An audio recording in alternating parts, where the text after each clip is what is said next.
Hello दोस्तों, स्वागत है आपका आपके अपने यूट्यूब चैनल पर। अगर आप इंग्लिश में कमज़ोर हैं, इंग्लिश की बुक को आसानी से पढ़ नहीं पाते हैं, उसकी हिंदी समझ नहीं पाते हैं, तो दोस्तों आज हम जीरो से इंग्लिश सीखेंगे। मैं इस इंग्लिश स्टोरी की एक एक लाइन पढ़ूंगा, एक एक वर्ड की हिंदी बताऊंगा, साथ ही यूज़ होने वाले ग्रामर रूल्स के बारे में भी बताऊंगा, जिससे आपको इंग्लिश लिखने में भी परेशानी ना हो। तो दोस्तों शुरू करते हैं। आज की हमारी स्टोरी का टाइटल यानी शीर्षक है यूनियन इज स्ट्रेंथ। ठीक है दोस्तों, एकता में ही शक्ति है।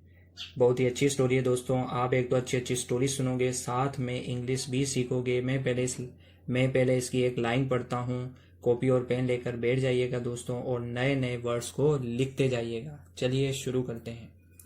Once there was an old farmer. ठीक है दोस्तों, वंस यानी एक बार, there was an old farmer.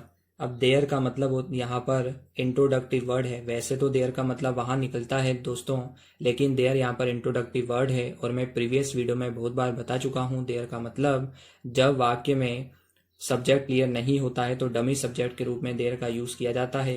Was मतलब था, एन ओल्ड फार्मर बूढ़ा एक बूढ़ा किसान। ठीक है दोस्तों, एक बूढ़ा किसान। एन क्यों लगाया दोस्तों? क्योंकि यह ओ से शुरू हो रहा है। अगर AEIOU से स्टार्ट होता है तो हम ए की जगह क्या लगाते हैं दोस्तों? आर्टिकल एन का यूज करते हैं। He had 4 sons. वह या उसके, ही यानी वह या उसके, हैड मतलब थे, 4 मतलब 4, सन्स मतलब बेटे। ठीक है दोस्तों, अब यहाँ पर हैड का यूज क्यों किया गया? हैड का यूज समझने से पहले हम हैव का यूज समझते हैं दोस्तों। हैव का यूज किया जाता है कोई चीज आपके पास है तो उसके लिए हैव का यूज किया जाता है, और अगर आपके पास कोई चीज थी तो उसके लिए हैड का यूज किया जाता है। और यहाँ पर कहीं ना कहीं अर्थ निकलता है पास होने के अर्थ में, स्वामित्व के अर्थ में। ठीक है दोस्तों, they always quarrelled with one another. ठीक है दोस्तों, आगे देखिएगा। दे यानी वे, ऑलवेज मतलब होता है दोस्तों हमेशा। ठीक है दोस्तों, ऑलवेज यानी हमेशा। क्वारल्ड यानी झगड़ते थे। ठीक है दोस्तों, झगड़ते थे, क्वारल्ड झगड़ते थे। विद वन अनदर, विद मतलब होता है दोस्तों के साथ, वन अनदर। ठीक है दोस्तों, एक दूसरे के। ठीक है दोस्तों, एक दूसरे के। एक साथ देख लीजिएगा दोस्तों। They always quarrelled with one another, यानी वे हमेशा आपस में झगड़ते रहते थे। ठीक है दोस्तों, आगे देखिएगा। ही advised them not to quarrel but all in vain। ठीक है दोस्तों, ही यानी वह या उसने। ठीक है दोस्तों, वह या उसने। एडवाइज्ड मतलब सलाह दी। ठीक है दोस्तों, सलाह दी। एक बात ध्यान रखिएगा दोस्तों, ये ही किस लिए आया है? ही उस फादर के लिए आया है, 4 बेटों के पिता के लिए ही का यूज किया गया है। एडवाइस मतलब सलाह दी। डैम मतलब उन्हें। नोट यानी होता है दोस्तों नहीं। ठीक है दोस्तों, नहीं। क्वेरल यानी झगड़ना। ठीक है दोस्तों, क्वेरल मतलब झगड़ना। But all in vain, but यानी लेकिन, बट यानी होता है दोस्तों लेकिन। ऑल इन वैन यानी ऑल इन वैन सब व्यर्थ था। ऑल मतलब सब, इन वैन यानी व्यर्थ था। ठीक है दोस्तों, व्यर्थ था। ठीक है दोस्तों, यानी he advise them not to quarrel but all in vain, यानी उसने उन्हें झगड़ने से मना किया लेकिन सब व्यर्थ गया। ठीक है दोस्तों, आगे देखिएगा।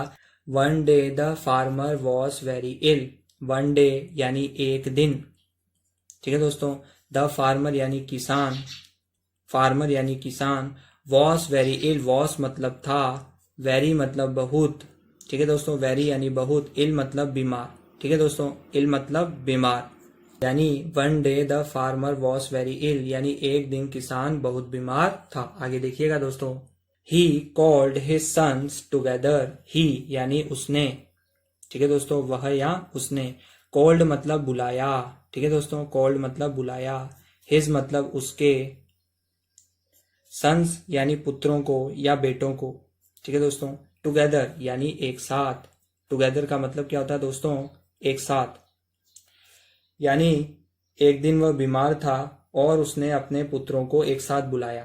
ठीक है दोस्तों, he gave them a bundle of sticks. ठीक है दोस्तों, ही यानी उसने। गेव यानी दिया। गिव की सेकेंड फॉर्म में दोस्तों दैम मतलब उन्हें, अ यानी एक, बंडल का मतलब होता है दोस्तों गट्ठर, ठीक है दोस्तों, गट्ठर, ऑफ स्टिक्स, ऑफ स्टिक्स मतलब का, ऑफ मतलब का, स्टिक्स मतलब लकड़ी, ठीक है दोस्तों। अब यहाँ पर स्टिक्स यानी एस लग रहा है, प्लूरल है तो लकड़ियां, ठीक है दोस्तों। यानी he gave them a bundle of sticks. अब ये ही किस लिए आया दोस्तों, उस किसान के लिए।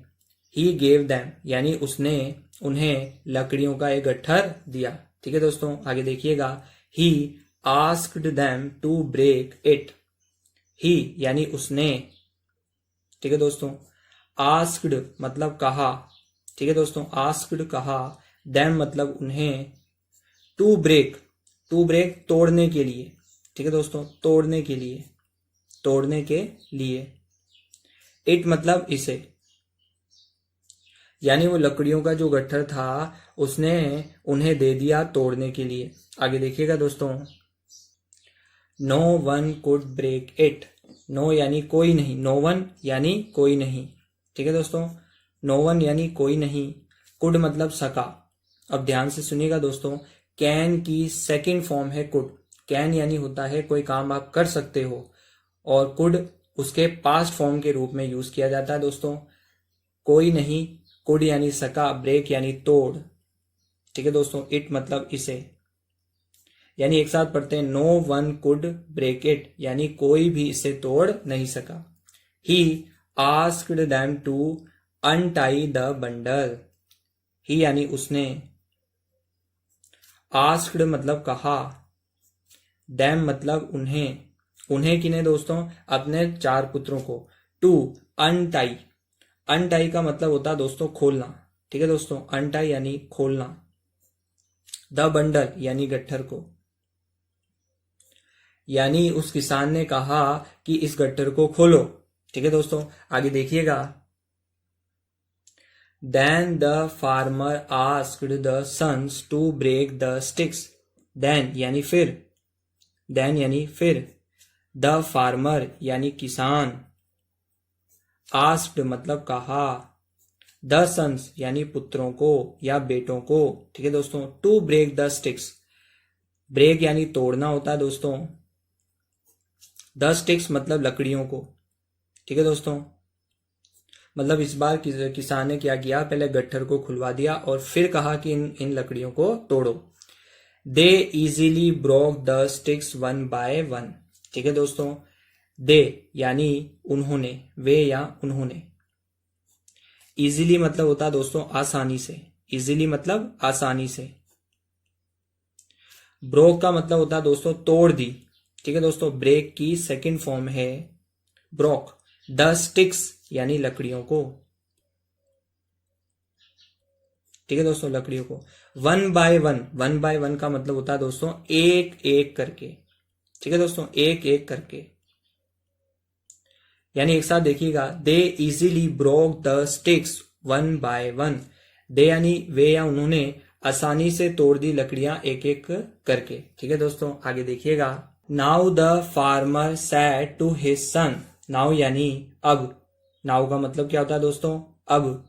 द फार्मर यानी जो किसान है, सैड मतलब कहा, ठीक है दोस्तों, to his son, to his son यानी हिज मतलब उसके, हिज मतलब उसके, सन मतलब बेटे, ठीक है दोस्तों। अब किसान ने अपने बेटों को कहा, क्या कहता है दोस्तों, ध्यान से सुनिएगा, if you live united like the bundle of sticks. If यानी यदि या फिर अगर, यू यानी तुम, लिव, लिव मतलब होता है दोस्तों रहोगे, ठीक है दोस्तों।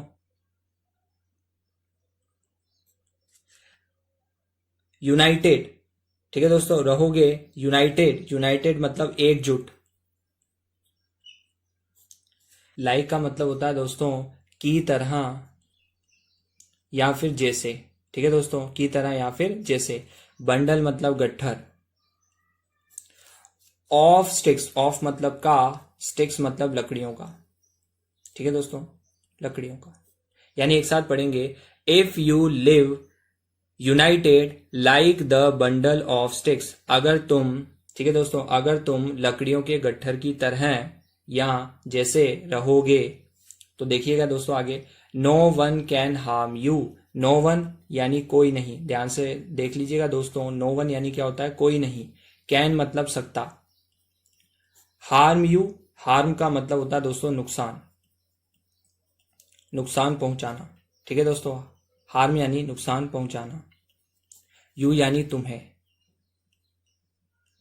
अब एक साथ देख लेते हैं दोस्तों, if you live united like the bundle of sticks no one can harm you, यानी अगर तुम लकड़ियों के गट्ठर के समान एकजुट रहोगे तो कोई तुम्हें नुकसान नहीं पहुंचा सकता, ठीक है दोस्तों। आगे देखिएगा, if you quarrel any one can harm you, ठीक है दोस्तों, इफ यानी यदि या अगर, यू यानी तुम, क्वेरल का मतलब होता है दोस्तों झगड़ोगे, ठीक है दोस्तों,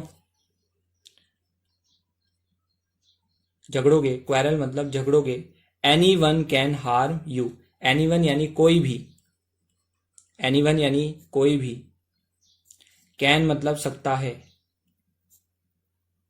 हार्म यानी नुकसान, ठीक है दोस्तों, नुकसान पहुंचाना,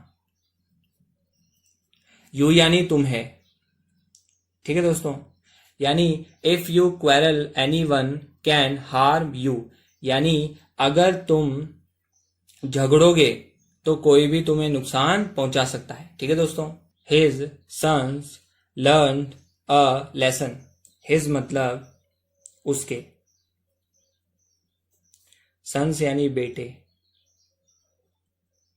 या बेटों ने, लर्न, ठीक है दोस्तों, सीखे, अ यानी एक, लेसन मतलब होता है दोस्तों सबक या सीख, यानी उसके बेटों ने क्या सीखा दोस्तों, एक सबक सीखा। दे नेवर क्वेरल्ड अगेन, दे यानी वे या उन्होंने, नेवर यानी कभी नहीं, क्वेरल्ड यानी झगड़ा, झगड़ा किया, अगेन यानी फिर से, यानी दे नेवर क्वेरल्ड अगेन, यानी उन्होंने कभी भी झगड़ा नहीं किया फिर। द फार्मर वॉज हैप्पी, यानी किसान, वॉज मतलब था, हैप्पी मतलब खुश, तो वो किसान क्या हो गया दोस्तों, बहुत ही खुश हो गया। मोरल यानी शिक्षा, यूनियन इज स्ट्रेंथ, यूनियन यानी एकता, इज मतलब है, स्ट्रेंथ मतलब बल, यानी एकता में ही बल है, ठीक है दोस्तों, एकता में ही बल है, ठीक है दोस्तों। ये थे आज का वीडियो, मैं आशा करता हूँ आपको पसंद आया होगा। वीडियो को लाइक, शेयर और एक अच्छा सा कमेंट जरूर कर दीजिएगा और चैनल को सब्सक्राइब करना ना भूलें। धन्यवाद।